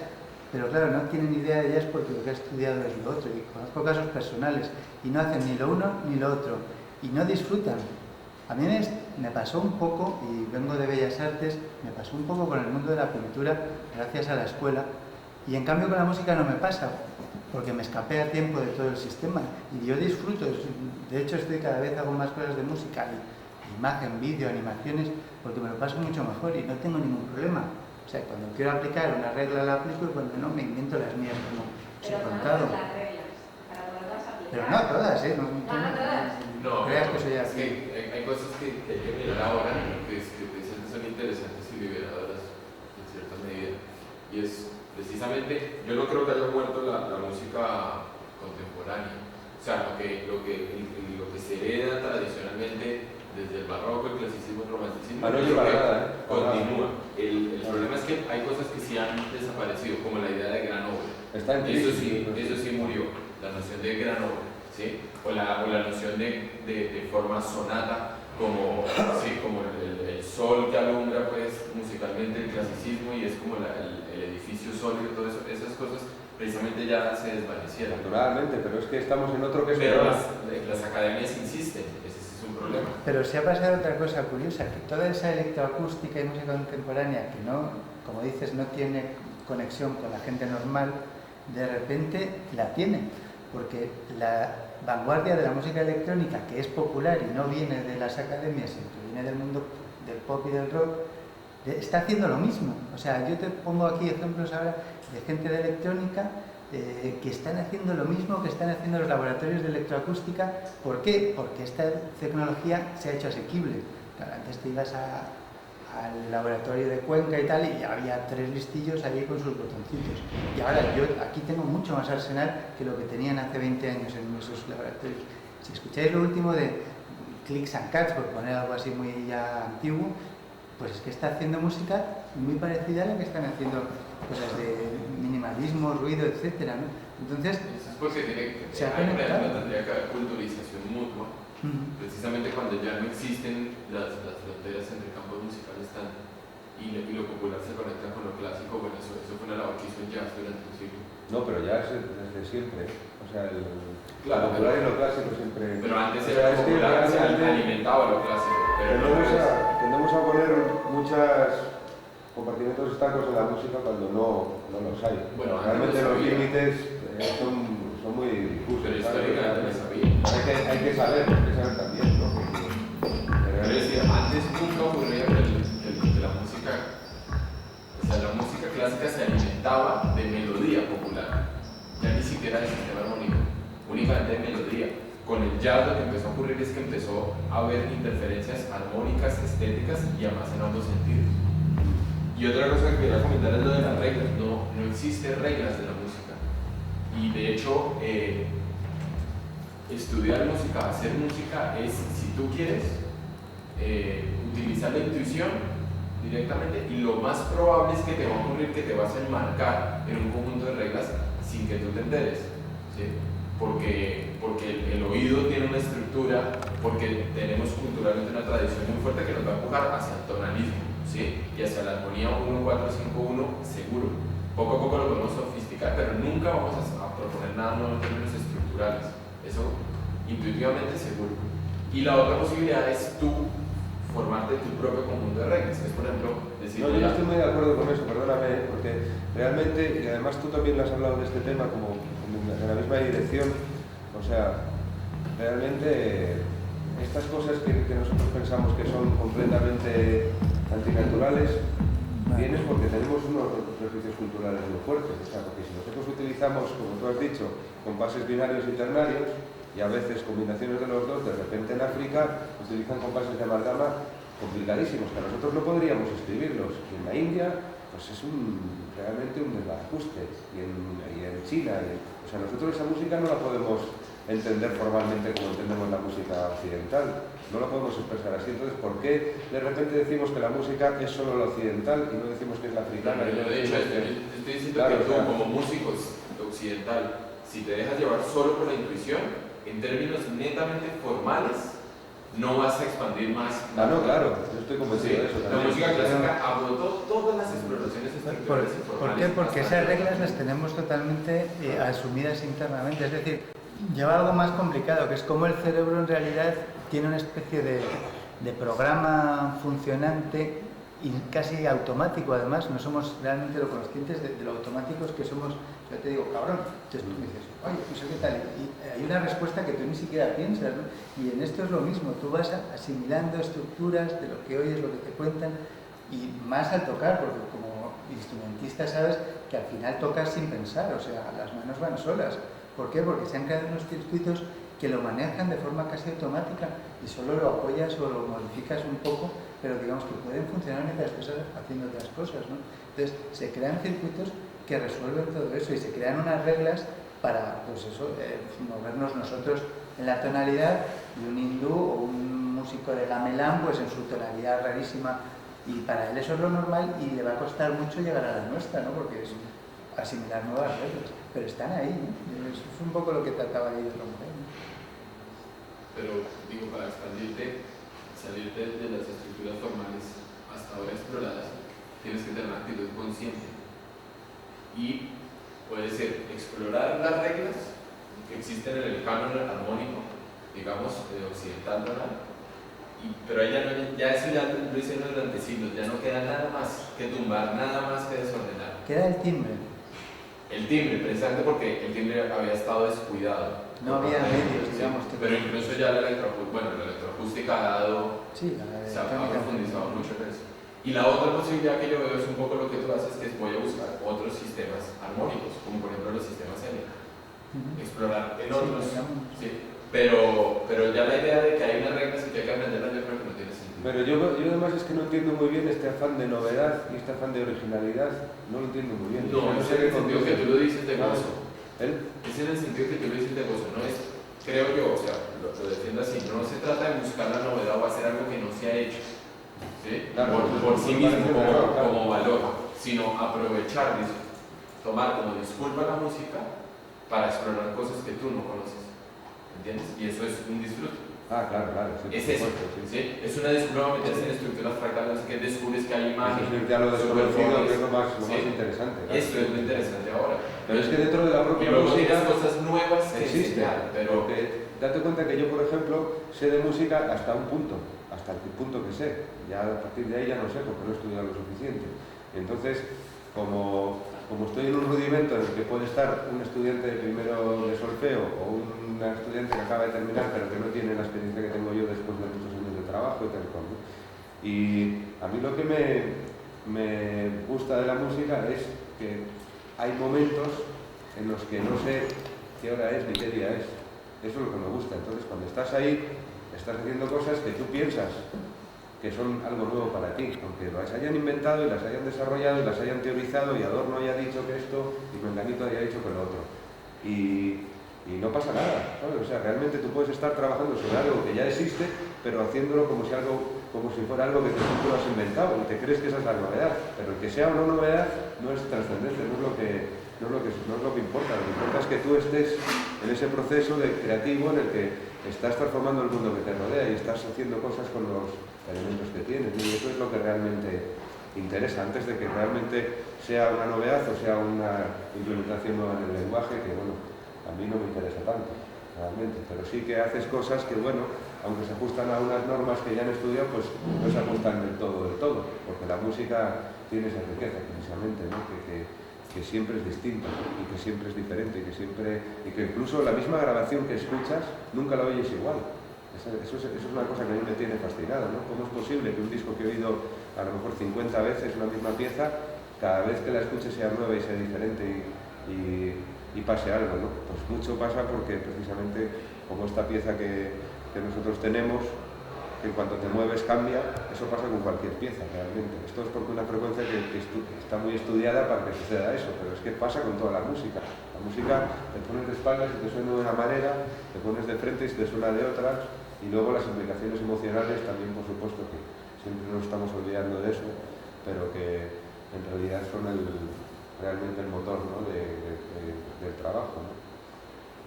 Una cosa que dejamos un poco en el tintero era tu acercamiento a estos problemas como proceso y no como obra acabada frente a lo que yo había propuesto, ¿no? Un poco que me parecía interesante, ¿no? Tú mismo lo comentabas el sábado, ¿no? Cómo veías que la obra se quedaba, o sea, que necesitaba la explicación y, digamos, el interés estaba en comprender todo ese juego de dobles códigos, triples códigos, que era fascinante, pero al final, digamos, a mí me faltaba ese último resultado, ¿no? De decir, bueno, y además, fíjate, vamos a escucharla, ¿no? Y era un poco eso, esa era mi pelea, ¿no? Con estos sistemas, ¿no? En la que yo ahora estaba encontrando esta pequeña solución, ¿no? Pero una de las cosas que me parecía más... Eso tiene que ver también con un cambio de visión histórico, que es dejar de pensar en música y pensar en sonido. Y eso precisamente es lo que ha aproximado a estudiar el timbre, por ejemplo, y dejar de lado otras tensiones. Entonces, cuando uno piensa en sonido y no en música con mayúsculas, ya no hay ningún problema en combinarlo con otras problemáticas plásticas o artísticas, ¿sí? Entonces ya se ve desde mucho más lejos y puedo combinar, puedo pensar en proceso y tal, sin traumas, sin la tensión de obra acabada. Es que ahí está de gran obra, ahí está. Bueno, es algo que yo sí creo que se haga. Pero no, Brian, pero sí algo que, digamos, luego a ti mismo te diga, mira, ahora me pongo aquí, me apetece escucharlo o que lo escuchéis, ¿no? Esa propuesta. En mi caso, digamos, puedo pretender pasar por un sistema para generar una sonoridad, pero luego me doy cuenta que el sistema es más interesante que la sonoridad. Ya, por eso, que era... Sí, no... creo que se necesita... El proceso, ¿no? Más que el resultado. Sí, y... No, me parece bien, ¿eh? Pero demasiada sensibilidad. Me sorprendía por... el sonido para poder ir elaborando sistemas cada vez más sofisticados que generen ya finalmente sonoridades interesantes. Hombre, está todo Brian Eno, los ambients de Eno, que retomando lo que tú decías al principio, esa música que oyes, y Brian Eno una vez escuchó su música para aeropuertos en un aeropuerto, ¿no? Dices, ¿sabes? Eso se puede llegar a ser muy convencional también, con precisamente lo que tú decías, tantas disposiciones, tantos instrumentos, tantas formas de trabajarlos con tanta precisión, y frecuentemente se llega a ser hacer lo mismo, sí, convencional. Eso pasa muchísimo hoy por hoy. Otra cosa de era que te centrabas mucho en la binauralidad, o sea, en el estéreo, y yo, vamos, veía clarísimo que tienes que saltar al espacio, a surround, vamos, a 5.1 o cualquiera de estos sistemas, ¿no? Porque estos experimentos que son muy perceptivos, yo creo que pueden ganar ahí un montón, ¿no? Yo mismo me pasa en mi música, que aunque es un planteamiento muy distinto, cada vez me está apeteciendo más, aunque es complicado, porque esta estandarización de la grabación y tal también llega a los conciertos, en que tú encargas un sistema y siempre es lo mismo, ¿no? Entonces, conseguir un espacio pues simplemente cuadrafónico, ¿no? Volviendo a los 70s, ahora mismo no es tan fácil, las mesas no son cuadrafónicas, etcétera, etcétera. Bueno, las digitales ya sí permiten envíos y tal, pero me está apeteciendo muchísimo este tipo de ambientes, de cosas que se van moviendo, pues que se desplacen a tu alrededor y tal. Creo que es una evolución lógica entre instalación y música y tal. Ahí lo que no puedo hacer es buscar una justificación para trabajar una instalación. Eso es lo que hace un contexto social para que se ubique esa música. Pero ahí es donde lo de sonido, música.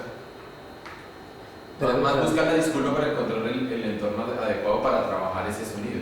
¿Sí?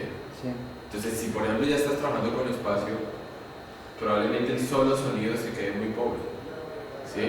Porque la relación del ser humano con el espacio es a través del movimiento. Entonces, habría que añadir una capa en ese sentido.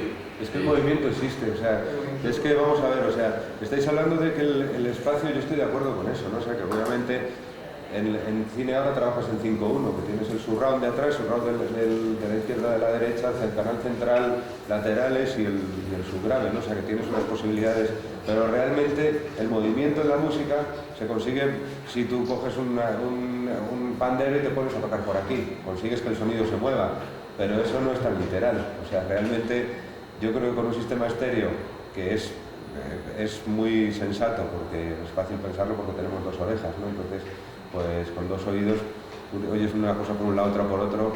Yo creo que es bastante suficiente, la verdad. Yo creo que está bastante... Sí, yo creo que es una cosa como para que realmente nosotros sepamos entender ese tipo de cosas o poder especular sobre ese tipo de cosas o hacer que las piedras incorporen ese tipo de cálculos espaciales. El movimiento es una cosa que en la música existe desde siempre y que realmente estamos hablando de que lo único que ha cambiado es que ahora tenemos unos baffles que reproducen música, pero en las orquestas, como te dije antes, pues ya estaba estructurado eso, ya estaban los instrumentos dispuestos de tal manera que ocupaban un espacio. Sí, que tú lo veías desde... unos cánones preestablecidos.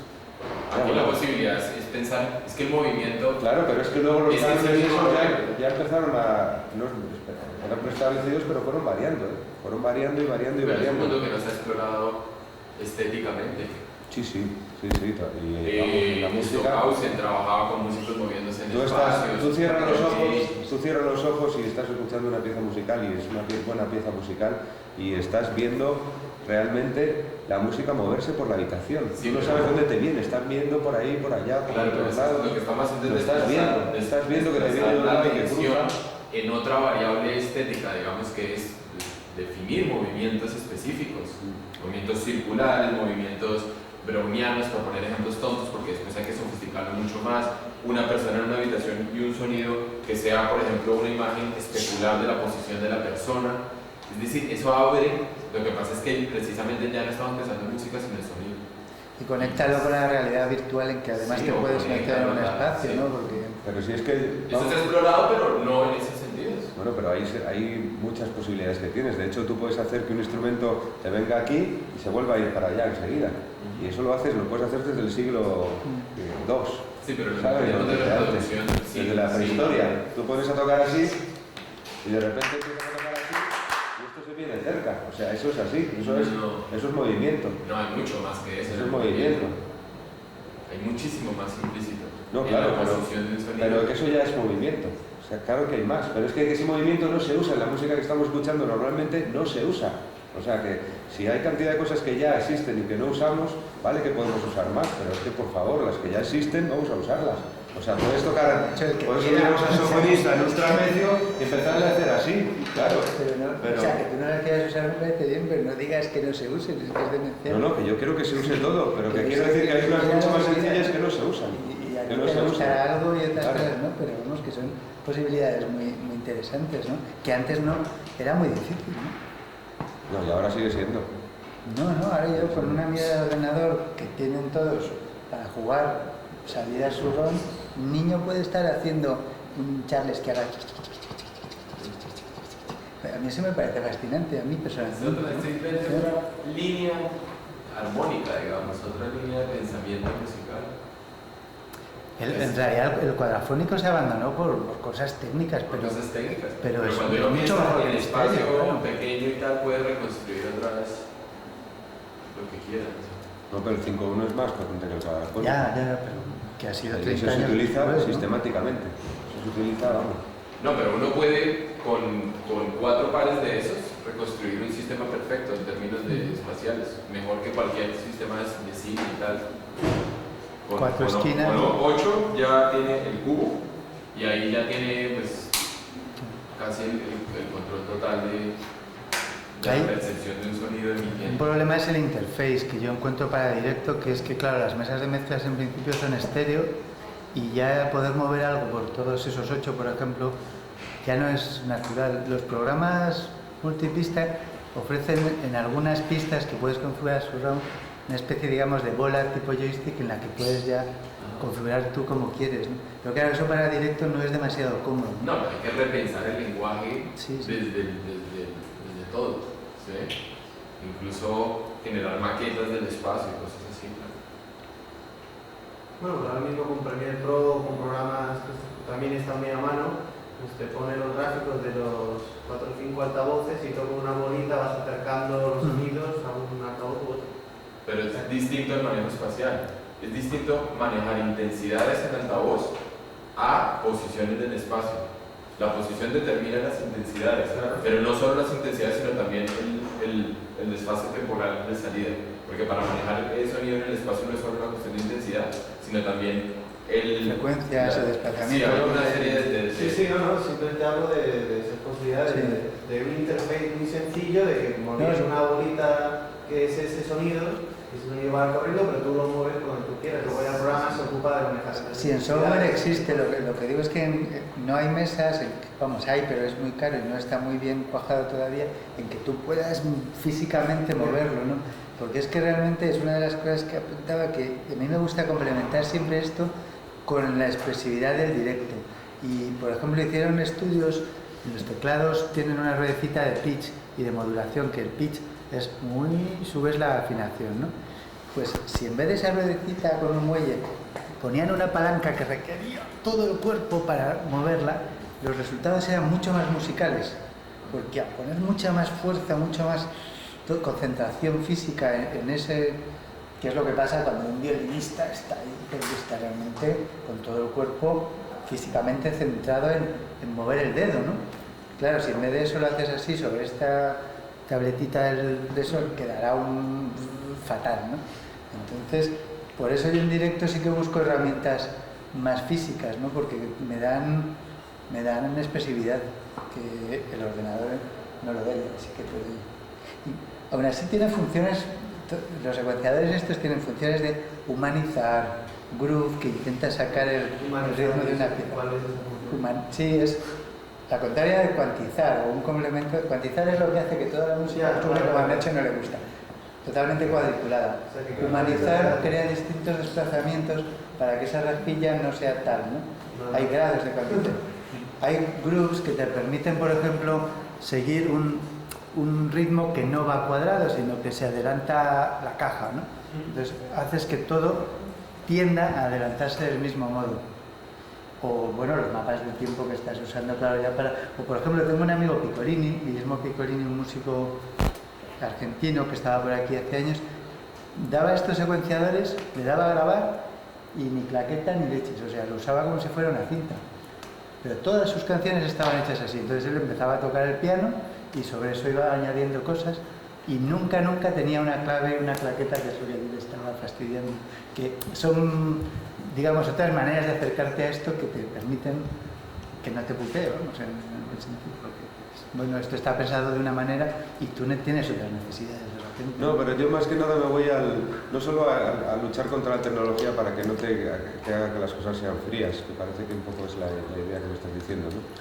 O sea, yo lo que voy es, antes que eso, a la actitud previa que tienes que tener cuando te pones a trabajar, qué es lo que realmente te interesa hacer y por qué lo haces, y eso es lo que no se enseña en las escuelas. Eso a mí me parece la gran carencia de la educación en general, ¿no? O sea, que realmente tú tienes que decirle a un niño que este tipo de cosas no están para aprender a manejarlas y para aprender a hacer música, y lo primero que te enseñan es un intervalo, es lo primero que te enseñan, me parece ahora. No, antes de enseñar a alguien un intervalo le tienes que explicar qué es la música, para qué sirve y para qué te puede servir a ti eventualmente hacer música y para qué no te puede servir y qué puedes tender a hacer. Por ejemplo, este caso del que me dices tú ahora de la gran obra de música, que yo también, la verdad, estoy completamente de acuerdo.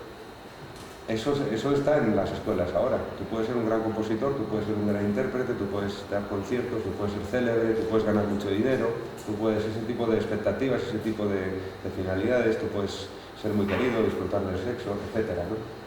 Todo ese tipo de cosas condicionan la manera de la que tú haces el trabajo que haces, y eso es lo que precisamente se olvida. Que luego si nos vamos a hablar y a especular de si tecnología o no tecnología, compases, música occidental, música oriental, todo ese tipo de discusión está muy bien, ¿no? Pero realmente lo importante es cómo te acercas tú al hecho creativo, qué es lo que va a ser la creatividad para ti, qué es lo que realmente te aporta y qué es lo que realmente te va a hacer que la vida sea un desastre, te va a convertir en un infeliz, ¿no? Y este tipo de cosas son pues para que la gente tenga más calidad de vida. La gente que tiene la posibilidad de llegar a su casa del trabajo y tocar un instrumento va a ser posiblemente, va a tener más oportunidades de disfrutar de la vida de la que no sabe tocar el instrumento y se pone a ver la televisión. Aunque no es una norma fija, yo sospecho que sí. Y eso es lo que creo que es de lo que hay que hablar. Yo el problema, problemas ventajas de la tecnología es que tal vez alienta muy poco a las interacciones entre personas, es decir, entre el compositor y el pianista, ¿no? Porque antes